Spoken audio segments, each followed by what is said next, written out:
Hey everyone, welcome to Raj economics and commerce classes. मैं हूं नीरज कुमार और आप सभी का स्वागत है आज के नए वीडियो में। देखिए, आज हम लोग डिस्कस करने वाले हैं इकोनॉमिक्स एमसीक्यू सीरीज का डे नंबर 20। ठीक है ना। मैक्रो इकोनॉमिक्स शुरू किया था मैंने, है ना, जिसमें पिछले क्लास में मैंने 10 क्वेश्चन करवाया था। आज भी कुछ क्वेश्चन हम लोग करेंगे। ठीक है ना। ये क्वेश्चन कोई भी कॉम्पिटिटिव एग्जाम दे रहे हो आप, ठीक है, उन सबों के लिए बहुत ही ज्यादा इंपॉर्टेंट है। ठीक है। देखिए ध्यान रखिएगा, आगे बढ़ो उससे पहले दिवाली का बहुत ही बड़ा ऑफर अभी चल रहा है ना। हर कोर्सेज पे 50% तक का डिस्काउंट दे रहे हैं हम, है ना। चाहे आप यूजी इकोनॉमिक्स में मैथमेटिकल इकोनॉमिक्स हो, स्टैटिस्टिक्स हो, इकोनोमेट्रिक्स हो, माइक्रो हो, या फिर पीजी इकोनॉमिक्स का हो, यूजीसी नेट हो इकोनॉमिक्स का या कॉमर्स का, या फिर टीजीटी पीजीटी हो इकोनॉमिक्स में। ठीक है, इन सब में अभी 50% का ऑफर मिल रहा है हमारे ऑनलाइन क्लासेस में। तो हमारा ऑनलाइन क्लासेस ज्वाइन कीजिए। कैसे करिएगा? मोबाइल एप्लीकेशन डाउनलोड कीजिए प्ले स्टोर से, है ना। और जो भी कोर्सेज आपको चाहिए वो वहां पे कोर्स जा करके आप अपने आप को एनरोल कर सकते हो। ठीक है ना। ये ऑफर याद रखिएगा 31 अक्टूबर को खत्म हो जाएगा, है ना। उसके बाद ये ऑफर आपका नहीं रहेगा, तो ऑफर का फायदा जल्द से जल्द आप लोग उठाइए। ठीक है, कोई दिक्कत नहीं है। मैं इकोनॉमिक्स को आप लोगों के लिए इजी वे में लेकर के आता हूं, है ना। वही मेरा मोटिव है कि आप सबको समझ में आए इकोनॉमिक्स बेहतर तरीके से, सिंपल तरीके से। ठीक है, चलिए क्वेश्चन है हमारा 111, है ना। कहता है the MPC is higher in a poor country and lower in the rich country. सही है। देखो, जब एक कंट्री पुअर होता है, थोड़ा सा इनकम बढ़ता है ना, तो कंजम्पशन काफी ज्यादा उन लोग को करना पड़ता है। ठीक है, जैसे मान लीजिए एक का इनकम है 100 रुपया, अभी कंजम्पशन कर रहा है वो 90 रुपया। ठीक है, जैसे ही इनकम 100 से बढ़ करके उसका हुआ कितना, उसका इनकम मान लीजिए हो गया 200 रुपया, तो वो कंजम्पशन बढ़ाएगा। ठीक है, मान लीजिए कंजम्पशन बढ़ा के कर दिया कितना, 140 रुपीज। ठीक है, 140 कंजम्पशन किया। ठीक है, अब देखिए यहाँ पे एमपीसी क्या होगा, चेंज इन इनकम जो रहा, चेंज इन इनकम कितना हुआ यहाँ पे 100 रुपीज, और चेंज इन कंजम्पशन कितना 50, तो 50/100 कितना आएगा 0.5। ठीक है, क्लियर है। वही एक रिच पर्सन है जिसका इनकम ऑलरेडी पहले से 10,000 है। ठीक है, जब 10,000 है तो वो कंजम्पशन 6,000 कर रहा था। क्लियर। ठीक है, अब इसका इनकम हो गया 10,000 से बढ़ करके मान लीजिए 20,000, कितना हो गया 20,000। ठीक है, अब इसका कंजम्पशन 6,000 से बढ़ करके हो गया 10,000। ठीक है, क्लियर। चेंज इन इनकम कितना हुआ भाई, चेंज इन इनकम जो इसका है, ठीक है, वो हमारा है 10,000, 10,000 से 20,000 हुआ है, और कंजम्पशन कितना बढ़ा 4,000। ठीक है, कितना आ गया 0.4। मतलब हम लोग देख रहे हैं, क्योंकि जो लोग रिच होते हैं उसका इनकम लेवल काफी ज्यादा होता है, तो जब इनकम बढ़ता भी है तो कंजम्पशन बहुत ज्यादा नहीं बढ़ता, क्योंकि ऑलरेडी वो कंज्यूम जो इतना जरूरत है वो कंजम्पशन कर रहे होते हैं। ठीक है, लेकिन जो पुअर कंट्री होता है वहां के लोगों का लेवल ऑफ इनकम ऑलरेडी काफी कम होता है। ठीक है, तो जब इनकम बढ़ता है तो और भी जरूरत की चीजों को वो परचेज करते हैं, जिस कारण से उनका एमपीसी ज्यादा होता है।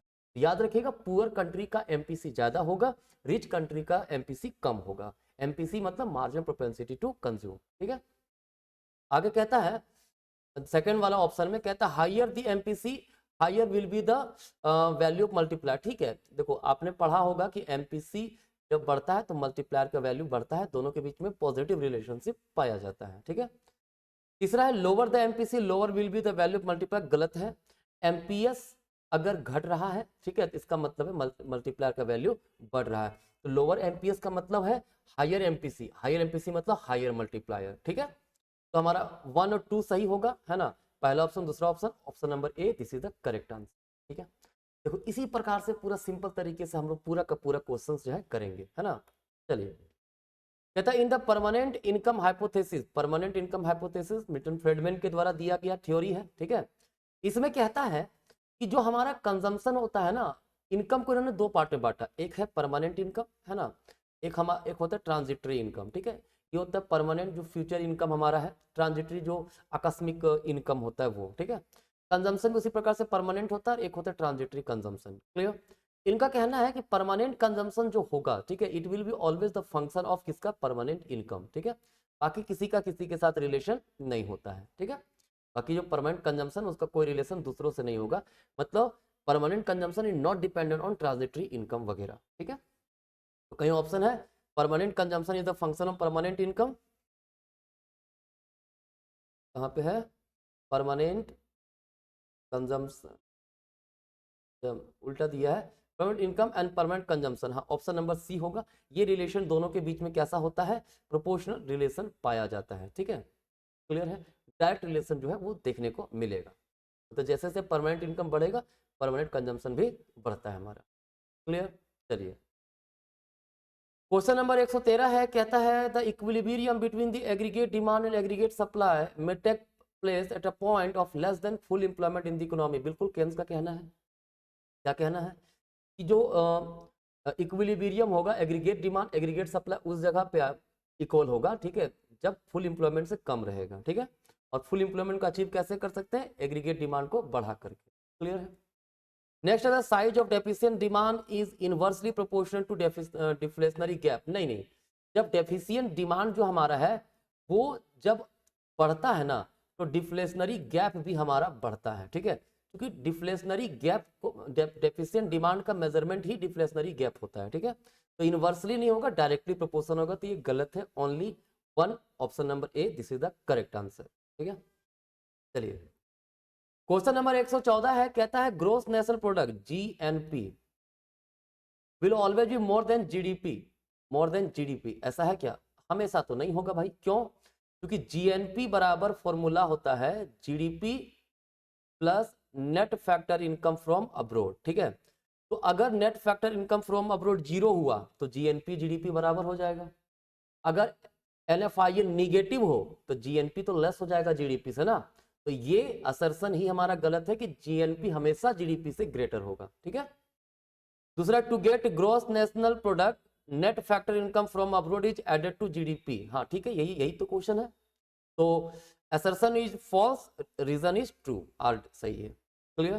चलिए 115 नंबर है, कहता है bond prices and interest rate are positively related. नहीं, देखो याद रखना ना, ये चीज थोड़ा सा, इंटरेस्ट रेट जो है, ठीक है, और बॉन्ड प्राइस के बीच इनवर्स रिलेशन होता है। जब रेट ऑफ इंटरेस्ट बढ़ता है तो जो बॉन्ड प्राइस एग्जिस्टेंस में रहता है उसका डिमांड घट जाता है, लोग नए बॉन्ड को खरीदना चाहते हैं, जिस कारण से जो बॉन्ड एग्जिस्ट कर रहा है मार्केट में उसका प्राइसेस घट जाता है, ठीक है।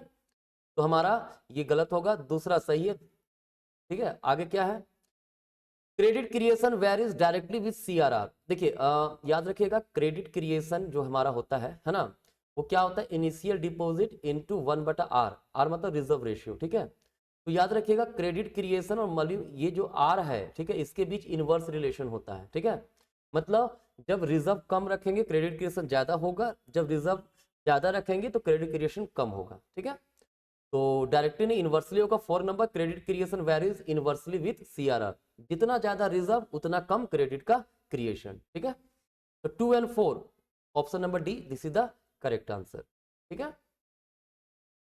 आगे है, कहता है consider the following theories of interest, कहता है अच्छा अरेंज करना है। तो क्लासिकल थ्योरी 19th सेंचुरी में 1880 के आसपास आया था, ठीक है, तो सबसे पहला तो हमारा यही होगा, ठीक है, और पहले 3 हो जाएगा। फिर लोनेबल फंड थ्योरी उसके बाद आया था, ठीक है, 1930 के आसपास, ठीक है, तो वो हमारा 2 होगा। फिर लिक्विडिटी प्रेफरेंस जब केन्स ने अपना 1936 में बुक पब्लिश किया था, तो general theory of employment interest and money, वहां पे लिक्विडिटी प्रेफरेंस आया था, 1 होगा।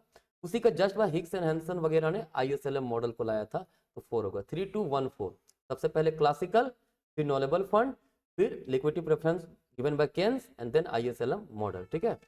3, 2, 1, 4, option number B, this is the correct answer, कोई दिक्कत नहीं है। आगे देखते हैं 117 कहता है real income is greater than money income during inflation. गलत है, रियल इनकम का मतलब परचेजिंग पावर होता है, और परचेजिंग पावर इन्फ्लेशन के दौरान कम हो जाता है, तो रियल इनकम कम होगा मनी इनकम के अपेक्षा, ठीक है, कब, इन्फ्लेशन के दौरान, क्लियर है। रियल इनकम क्या होता है, money income divide by price index number, मतलब money income divided by price index, ठीक है, ये होता है हमारा रियल इनकम, इसी को परचेजिंग पावर भी कहते हैं, बिल्कुल सही है ये, ठीक है। तो असर्शन रॉन्ग है, रीजन गलत है, option number D, this is the correct answer, ठीक है।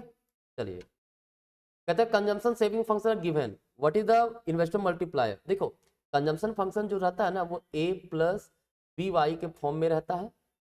ए का मतलब ऑटोनोमस कंजम्पशन, बी होता है हमारा एमपीसी, ठीक है, ये क्या होता है, एमपीसी। तो 0.2 हमारा एमपीसी है, मल्टीप्लायर का फॉर्मूला होता है 1/1 माइनस एमपीसी, क्लियर। क्या होगा 1/1 माइनस 0.2, मतलब 1/0.8 आ जाएगा हमारा 1.25, ठीक है। Option number D, this is the correct answer. Easy है क्वेश्चन, कोई समस्या नहीं होना चाहिए, है ना। Next, according to new classical theory of interest sorry investment, higher the rental cost of capital, मतलब रेंटल कॉस्ट ऑफ कैपिटल जो वो हाइयर अगर रहता है, ठीक है, इसका मतलब है कि उस समय रियल इंटरेस्ट रेट हाइयर है, ठीक है, याद रखिएगा। New classical theory of investment दिया गया है कि जब रियल इंटरेस्ट रेट हाइयर होगा, ठीक है, तो वैसे सिचुएशन में रेंटल कॉस्ट ऑफ कैपिटल भी हाइयर रहेगा। साथ ही साथ रेट ऑफ डेप्रिसिएशन जो वो हाइयर रहता है। तो 3 और 4 हमारा करेक्ट आंसर है, बाकी गलत है, ठीक है।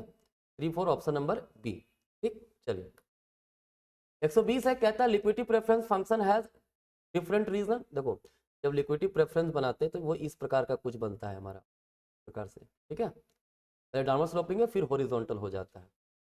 ये जो हॉरिजॉन्टल है, यही वाला ये जो एरिया उधर लिक्विडिटी ट्रैप कहलाता है, ठीक है। तो reason of liquidity trap, elasticity, interest elasticity क्या होगा, हॉरिजॉन्टल है तो इंटरेस्ट इलास्टिसिटी जो होगा वो क्या होता है, इनफाइनाइट हो जाता है, ठीक है।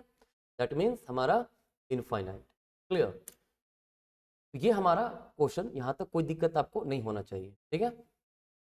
तो देखिए आज का क्वेश्चन 10 जो था हमारा हो गया। फिर से बता दूं, अगर आप इकोनॉमिक्स अच्छे तरीके से पढ़ना चाहते हैं कि अच्छा परफॉर्म करें अपना एकेडमिक में या फिर कॉम्पिटिटिव एग्जाम में, तो अभी मोबाइल एप्लीकेशन डाउनलोड कीजिए और ये कोर्स का जो है बेनिफिट लीजिए आप, ठीक है। तो चलिए आज का यहीं तक, मिलते हैं नेक्स्ट क्लास में, धन्यवाद।